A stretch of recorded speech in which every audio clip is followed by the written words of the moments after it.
In AD 30, it took an entire Roman cohort, which is roughly 600 heavily armed, battle-hardened soldiers, to mock, guard, and ultimately execute a single unarmed local carpenter from Galilee. Yeah, it's a staggering image, isn't it? It really is. And if you are hearing that and wondering why on earth the greatest military empire on the planet needed that kind of massive manpower for one religious teacher, well, you are asking the exact right question. Because it reveals so much, you know. We tend to view ancient history through this very safe, sanitized lens. Right, like a Sunday school story. Exactly. But when you examine the actual mechanisms of how power operated back then, you realize just how volatile the environment was. I mean, every single decision, every trial, every execution, it was all loaded with profound political risk. Welcome to another deep dive. Today, we have a genuinely fascinating stack of sources in front of us. We're looking at a detailed prep document that breaks down the historical, political, and supernatural events recorded in Matthew chapter 27. It's a brilliant text to unpack. It is. But I want to set our trajectory right out of the gate here. Our mission today is not just to give you a surface-level summary of a familiar text. We are going on a mission to uncover the intense historical context, the incredibly high-stakes political maneuvering, and the visceral human drama surrounding the trial and execution of Jesus in Judea around AD 30 to 33. Yeah, and it's a narrative that shifts dramatically when you actually understand the immense pressures of the ancient world. Totally. When you read the source material through the lens of, first century Roman provincial rule, it becomes this absolute masterclass in jurisdictional chess. And power dynamics, right. And for you listening right now, I promise you're going to have an aha moment today.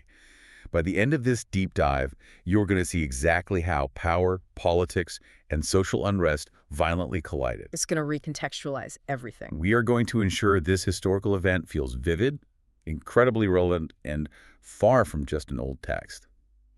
So where do we start? Well, to truly grasp the drama unfolding in Matthew 27, we first have to understand the specific rules of the game being played. Okay, lay it out for us. The chapter kicks off early in the morning. The chief priests and the elders of the Sanhedrin, that's the Jewish religious leadership, they officially bind Jesus and hand him over to the Roman prefect, Pontius Pilate. Which immediately begs the question of why they're doing this in the first place. Right. I mean, if the Sanhedrin is furious over a local religious dispute, why are they dragging the Roman Empire into it? It feels like calling the military to settle a local zoning dispute. That's a great way to put it. And they did it because of a stark power imbalance. Under Roman law, the Jewish Sanhedrin simply lacked the authority to execute capital punishment. Oh, interesting. So their hands were tied. Exactly. They had a religious charge against Jesus, which was blasphemy. But Rome did not care about local religious infractions. Or theological debates, I imagine. Not at all. Rome cared about order and taxes. That's it. So because the Sanhedrin could not legally execute Jesus themselves, they were forced into a corner. They had to reframe their religious grievance into a political threat. Okay, let's unpack this mechanism because it is such a recognizable tactic once you actually see it. Oh, absolutely. It is essentially like trying to get a coworker fired for a personal grievance. You go to HR and say, hey, this person's annoying, and HR ignores you because, interpersonal drama isn't a fireable offense. Right, HR doesn't care. Exactly. So to force management's hand, you pivot. You frame that same coworker as a massive corporate security threat. You escalate the charge to something the authorities are legally obligated to act on. What's fascinating here is that is the exact strategy they used. The Sanhedrin knew perfectly well that bringing a charge of blasphemy to Pontius Pilate would get them absolutely nowhere. Pilate would just laugh them out of the room. He would. So they presented Jesus to the Roman prefect as a seditious figure. They framed him as someone claiming to be the king of the Jews. Wow. Which changes the entire jurisdiction. Completely. Suddenly, this isn't about whether someone disrespected a temple tradition. It is a full-blown treason trial. Precisely. And what we have to understand here is Rome's deep-seated paranoia regarding any messianic claims. At this time, Judea was under direct Roman provincial rule, and the emperor in power was Tiberius. And he wasn't exactly known for being laid back. No, not at all. Under Tiberius, any claim to kingship by a local figure wasn't just a nuisance. It was interpreted as a direct, aggressive challenge to imperial authority. So by specifically using the title King of the Jews, The Sanhedrin instantly elevated a local dispute into a high-stakes imperial crisis. They knew exactly what bureaucratic buttons to push to activate the Roman military machine. And doing so forces Pontius Pilate into a very precarious position, right? Because they successfully framed this as a political threat against Rome, Pilate has to respond. He cannot just brush off a potential rebellion. He cannot. But as we examine Pilate's response in the text, it becomes evident that his actions are not motivated by finding the truth or executing justice. What's his angle then? His response is driven entirely by crowd control and self-preservation. Which brings us to the actual trial scene. Pilate interrogates Jesus directly, asking him, "Are you the king of the Jews?" And in Matthew 27:11, Jesus replies with a very carefully worded phrase. He says, "You have said so."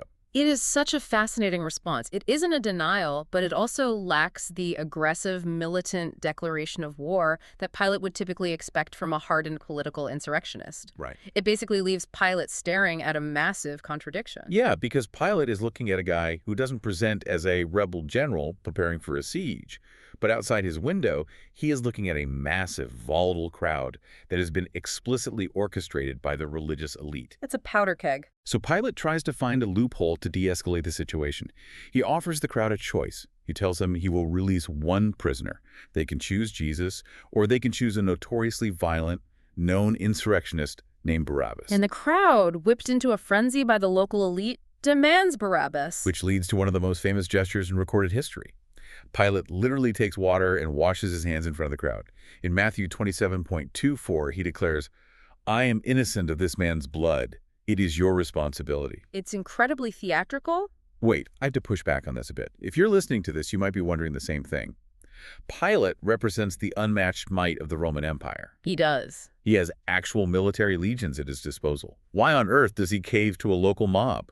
Doesn't washing his hands and letting an actual known rebel like Barabbas go free show incredible weakness? How does a Roman governor justify bowing to a crowd?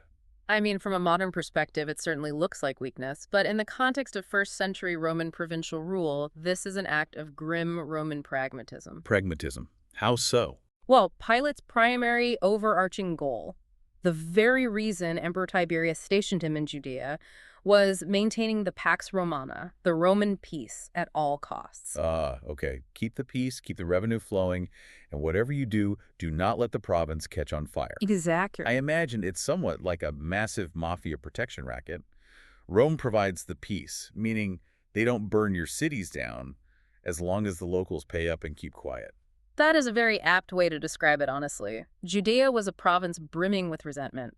Rome could not rule a territory that distant with pure military force alone. So they needed help from the inside. They did. They heavily relied on an uneasy, symbiotic alliance with the aristocratic Sadducean priesthood. We should probably clarify who the Sadducees are here, because they seem crucial to this political math. They absolutely are. The Sadducees were the wealthy, aristocratic elite who managed the temple in Jerusalem. They had a vested financial and political interest in keeping the Romans happy. Right. Keep the status quo. Precisely. They prioritized stability above religious fervor, and they deeply despised charismatic prophets who stirred up the populace and threatened that delicate balance with Rome. So Pilate is doing a grim calculus here. Yes. Releasing an actual rebel and executing an innocent man was a calculated concession.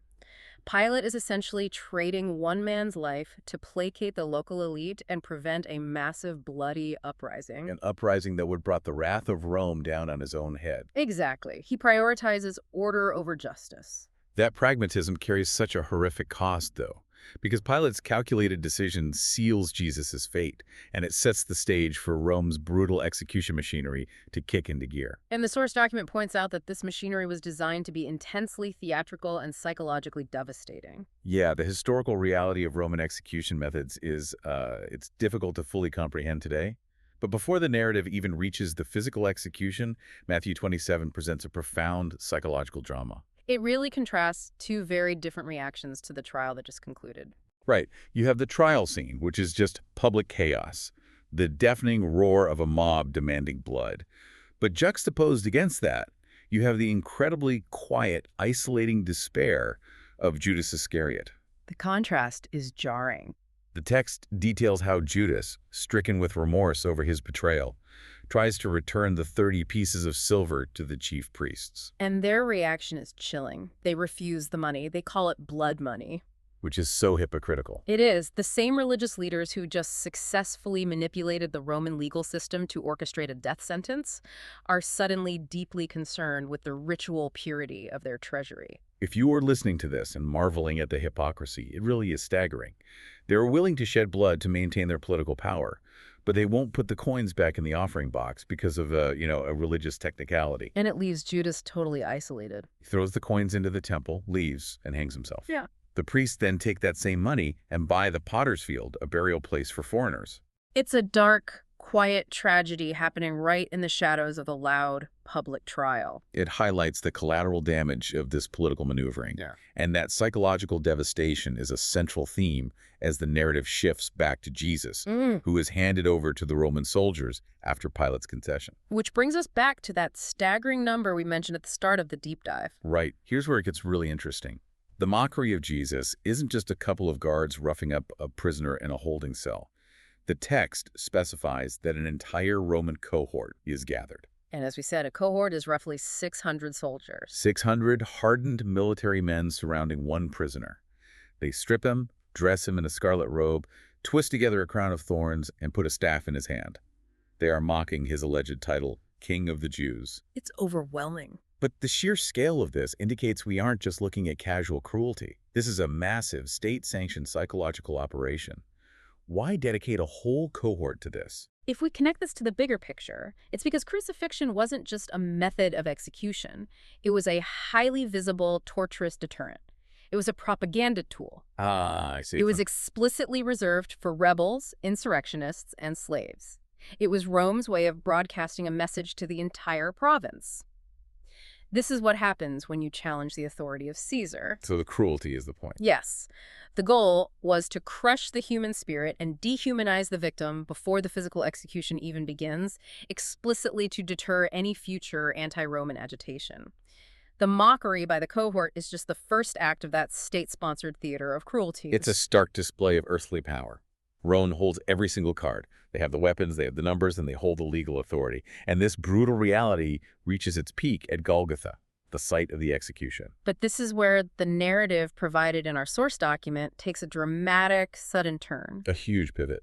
Just as the earthly power seems unassailable, it is violently shattered by a series of apocalyptic events that completely upend the entire power dynamic we just spent time unpacking.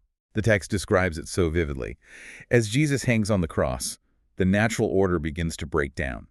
From noon to 3 in the afternoon, darkness covers the entire land. The sky just goes black in the middle of the day. And at about 3 o'clock, the silence is broken when Jesus cries out in a loud voice. He cries out, "Eli, Eli, lema sabachthani," which translates to, my God, why have you forsaken me?" It is a moment of profound, visceral horror. It is, and immediately upon his death, the natural world itself fractures. The source material lists these supernatural interventions happening in rapid succession.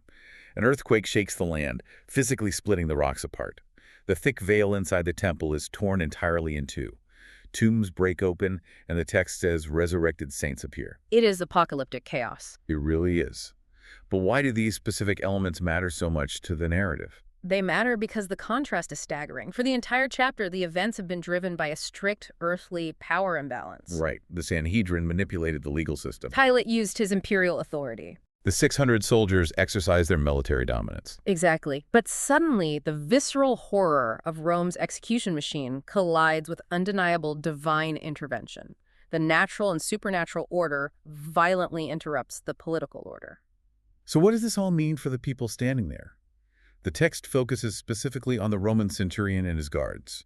These are men who oversee executions for a living. They are literally trained to be unfeeling, pragmatic killers who maintain order at all costs. But when they see the earthquake and the darkness, they are terrified. It is the ultimate reversal of everything we've discussed. The centurion, the representative of Rome's unmatched earthly power, is brought to trembling fear and awe.